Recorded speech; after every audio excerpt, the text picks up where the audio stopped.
अस्सलामुअलैकुम दोस्तों। आज के इस वीडियो में मैं बात करने वाला हूँ कॉग्निटिव साइकोलॉजी के बारे में, जो कि साइकोलॉजी की ही एक ब्रांच है। तो बगैर टाइम ज़ाया किए चलिए शुरू करते हैं। Cognitive psychology. तो कॉग्निटिव साइकोलॉजी में हम ये स्टडी करते हैं कि एक इंसान किसी इन्वायरमेंट से कैसे कोई चीज़ सीखता है, कैसे किसी चीज़ को हासिल करता है, उसको किस तरह से वो अडॉप्ट करता है, क्या कुछ उसकी फीलिंग्स हैं किसी चीज़ के लिए, किसी भी तरह की चीज़ के लिए वो किस तरह की फीलिंग्स रखता है।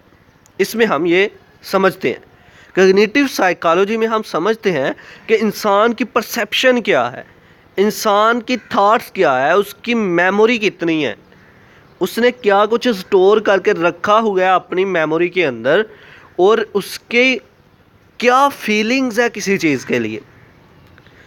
मतलब किसी इन्वायरमेंट के अंदर आप गए हो, उस इन्वायरमेंट से क्या कुछ आपने हासिल किया, और उस इन्वायरमेंट के अंदर जाते ही आपने क्या कुछ अडॉप्ट कर लिया, उस इन्वायरमेंट को अपने अंदर कितना डाल लिया आपने।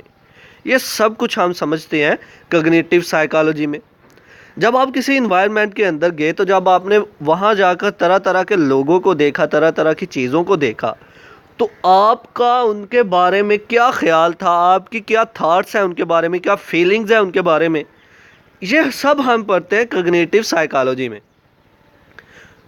तो चलिए इसको लफ्ज़ी तौर पर पढ़ते हैं। Cognitive psychology is the study of how humans acquire, process and store information from their environment.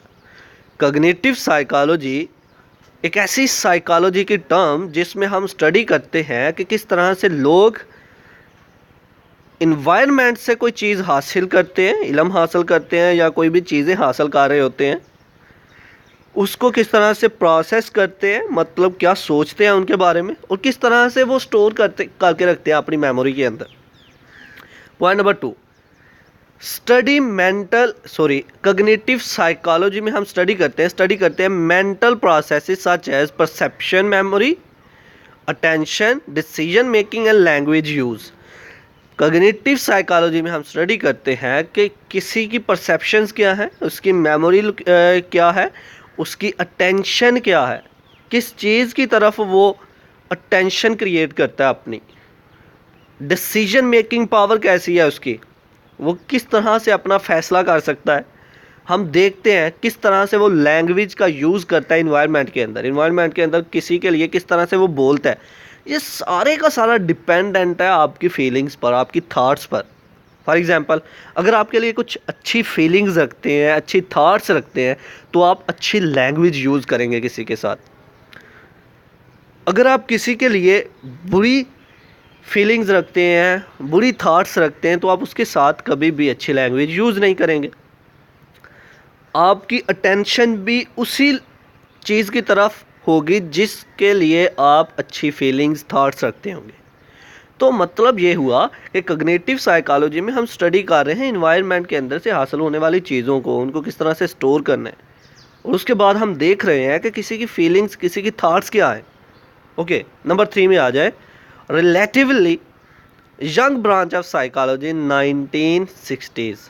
ये बहुत ही मतलब यह इसे कहा जाता है कि यंग ब्रांच है साइकोलॉजी की, मतलब बाद में आने वाली ब्रांच है ये। तो ये था आज का हमारा लेक्चर, जिसमें हमने बात की कॉग्निटिव साइकोलॉजी के बारे में। आई होप कि आपको मेरी ये वीडियो पसंद आई होगी। Like this video, share this video and comment below this video if you have any question. Thanks for watching. Subscribe focus group. अल्लाह हाफिज़।